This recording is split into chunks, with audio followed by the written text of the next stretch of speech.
Well, I think it's gone as expected in many ways. When it started, there will have been some people who were reticent about it and maybe even resilient.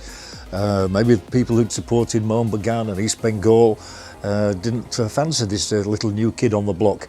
But I think ISL has served a very great purpose because it's put India on the map in terms of football.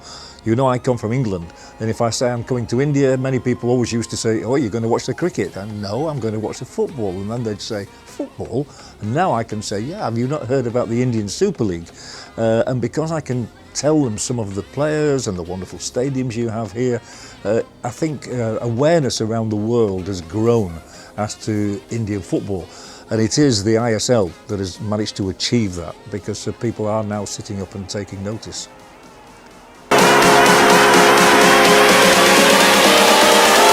I think it's still got some catching up to do, but I think it's ahead in certain areas. So far as football in China is concerned in particular, they are still concentrating on getting the big names. And as you well remember, here in the first season we had Alessandro Del Piero and David Trezeguet, a lot of great players who came, Robert Pires. This is still the way Chinese football is going. But what I've particularly noticed in the last 2 years here now, you've only got the one marquee player in India this year, Tim Cahill. But I don't think that's necessarily a bad thing, because the quality of player that is coming in now from Serbia and Croatia and other countries around Europe is probably better because they're slightly younger. My grave concern in the first year of ISL was that the marquee players were too old. Del Piero was 40, Silvestre was quite old as well. Good players still, obviously, but now I think the quality has definitely improved. So comparing it with China, I would say that they are still in the stage of trying to attract massive big names, but overall Indian teams are probably better organised, very well organised. Guangzhou Evergrande are one exception, because they play in the Club World Cup regularly and do very well in it.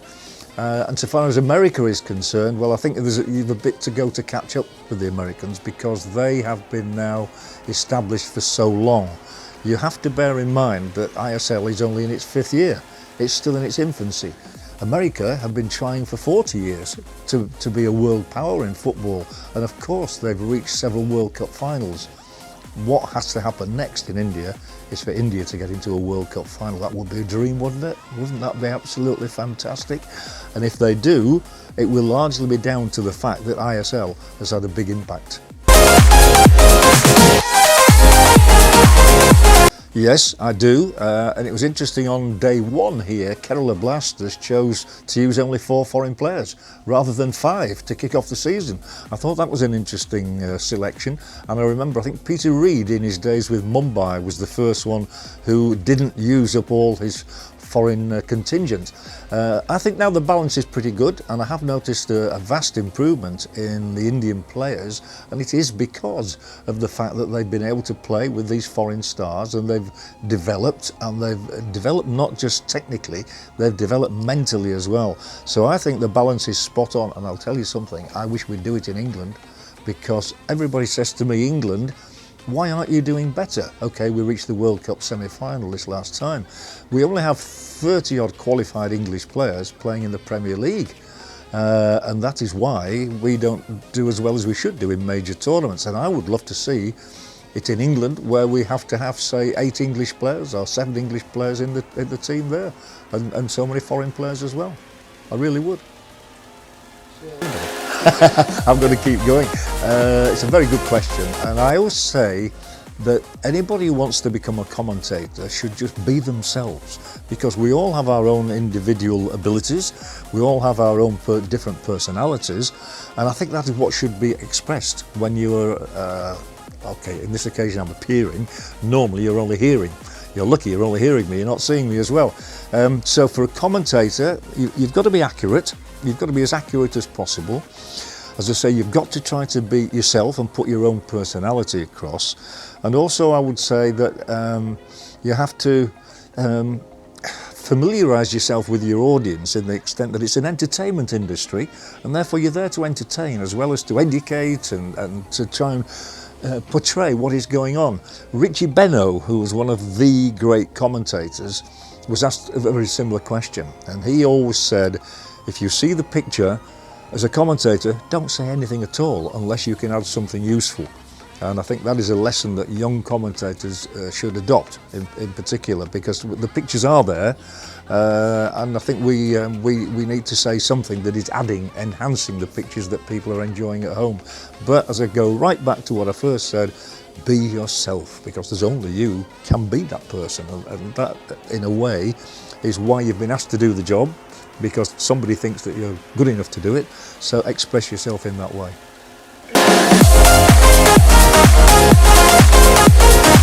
And I spent 5 hours this morning. I get up fairly early and I study every single player. So don't ask me to name them all off the top of my head, but I do notes on every single player in the squad who might be playing. So it's not just the 11 or the 18 with the 7 substitutes. I will do research on all 25 players in the squad.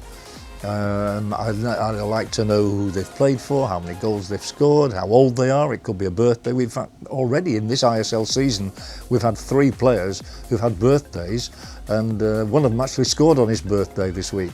And that's the sort of information we like to put across. So the preparation, something the previous question relates to as well. Any advice you would give, you must never shirk the preparation. And I can honestly say, I prepare as hard for a game between Khel and Mumbai as I do for a World Cup match between Brazil and Germany. I really do. In fact, it's even more important in a way, because people need to know that information. If it's Brazil and Germany, they probably know everything about every player because they're world famous. They've read about them, they've heard about them for many, many years. But you might have a new boy coming in, as happened the other night. In fact, I just made a note of his name again here, Rana Garami. Scored the most fantastic goal, absolutely amazing goal on his debut here in ISL. Fortunately, I'd done my research on him, so I knew all about him, and that's why you do the preparation. So you must never skimp so far as preparation is concerned, and there's a lot goes into every match, and different commentators have different routines. Mine is set. I write every player's name down, one side in red, one side in black. And it has to be legible as well too, so I like to think I'm quite neat in what I do. Some commentators, my goodness, they've got things stuck up here and stuck up there and down there in blue and down here in pink, and you have to be methodical. That's a good word for a commentator, methodical.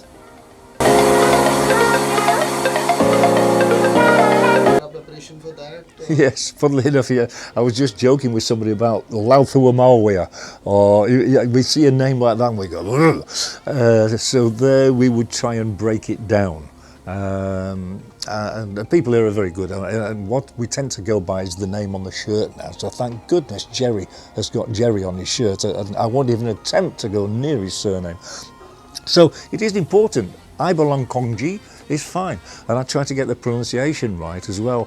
And in those early days we were on site for every game, which was fantastic, so I was able to mix with the players, and I always go and check with them, how do you like your surname to be pronounced? Robin Gurun, so that it rolls off the tongue and so you're comfortable with it. I believe you owe it to the player to try to get the name right.